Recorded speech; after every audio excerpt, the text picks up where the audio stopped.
Qora aka haqida 100 ta fakt. Qani ketdik. Orada odamning so'qinib turishi kerak. Ismi Abdulloh. Islom diniga bundan bir necha yil oldin o'tgan. Hozirda Koreyada yashaydi. Undan oldin O'zbekistonda istiqomat qilgan. Koreys millatiga mansub $3000 Kia mashinasini sotib olgan. Hozirda so'kingan va maqtanchoqlik qilgan videolari trendda. Uni erkalab Qora aka deb ham bilishadi.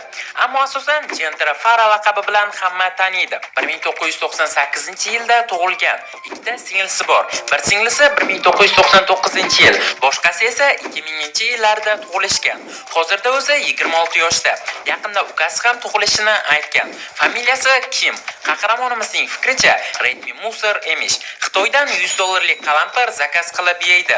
Kelajakda masjid qurish istagini bildirgan. Hozir asosan TikTok kuniga battledan birinchi kuni $1500 ishlab topgan. Hozirda Qora akamiz o'zlarini san'at sohasida ham sinab ko'rmoqda. Qora aka aytadi. O'zi aytishicha, kuniga 5 maqal namoz o'qiydi. Bookmaker kompaniyalaridan har oy $5000 oladi. TikTokda salkam $10000 ishlarmish. O'zining aytishi bo'yicha, obunachilarini eshak miya deyishni yoqtiradi. Bloger Niginani yaxshi ko'rishini aytgan. U uchun Toshkent City'dan 3 xonali kvartira olib bermoqchi. Yelik ham. Yoshligida 1 million obunachi bo'lsak, jinsimni o'zgartiraman deb va'da bergan. O'zi haqida gapirishni yoqtiradi. Koreyada morgda ishlaydi. Hozirda o'ziga shogird olish maqsadida sushi yeyishni yoqtiradi. Plastik operatsiya qildirmoqchi. Bu uchun $30000 sarflamoqchi emish. Hamma qahramonimizni yomon ko'radi, lekin u muhtojlarga yordam berishidan xabarlari yo'q.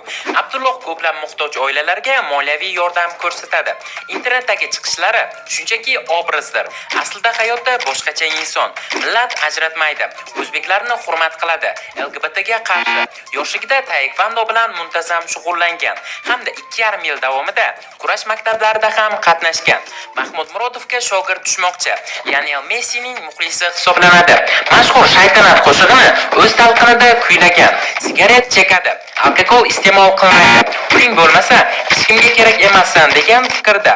O'zi bilan yana 3 ta insonni umra safariga jo'natishni niyat qilgan. Qahramonimiz musulmon oilada tug'ilmagan. 2016-yildan buyon qo'shiq kuylab internetga joylashni boshlagan. Birinchi bo'lib Parizodim qo'shig'ini kuylagan. Soqolli erkaklarni yoqtirmaydi. Kumush qoshiqlarda ovqatlanadi. Chingiz bilan Niginani talashib jonli efir qilishgan. Nigina qaramang, Nigina meniki. Munisa Rizayeva va Jahongir Otajonovning muxlisi O'zbekistonga 50 yildan keyin qaytmoqchi. O'zini pandalarning avlodidan deb o'ylaydi. 2014-yilda Rossiya fuqaroligini olgan. Avvalgi ismi Valera bo'lgan. Yulduz Usmonovani yomon ko'radi. Qahramonimiz Sardor Gangsterning shogirdi hisoblanarmish. Bir koreys qizning musulmon bo'lishiga sabab bo'lgan. Ramazon oyida roza tutgan. Rustamjon domla guvohligida iymon keltirgan. Kalta soch turmagida yuradi. Aslida sochlari qora, lekin hozir mallaga bo'yalgan. Onasining yoniga borib kechirim so'ragan. O'zbek maktabini o'qib bitirgan. Aytishlaricha uni Po'lat Alimjonga o'xshatishar emish. PUBG o'ynashni yoqtiradi. Samsung va Xiaomi telefonlaridan foydalanadi. Menga ko'pchiliklar aytishadi deb gapni boshlashni yaxshi ko'radi.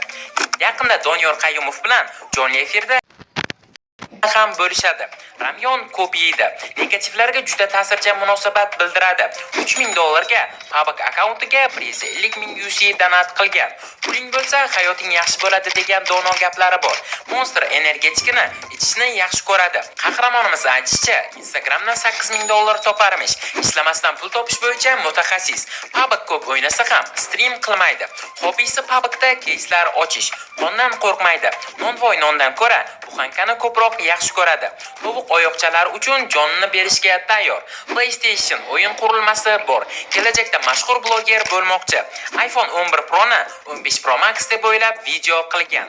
O'zbekistondalik payti o'z onasini haqoratlagani uchun samasud qilishgan. Har 2 kunda boshqa so'kinmayman deb hammaga va'da beradi. Pomidor va bodringni yoqtirmaydi. Koreyada undan intervyu ham olishgan. Juda ko'p kepkalari bor. Asosan ovqatlanayotganida efirlar qiladi. Uylanmagan, farzandlari yo'q. Ko'pchilik muxlislar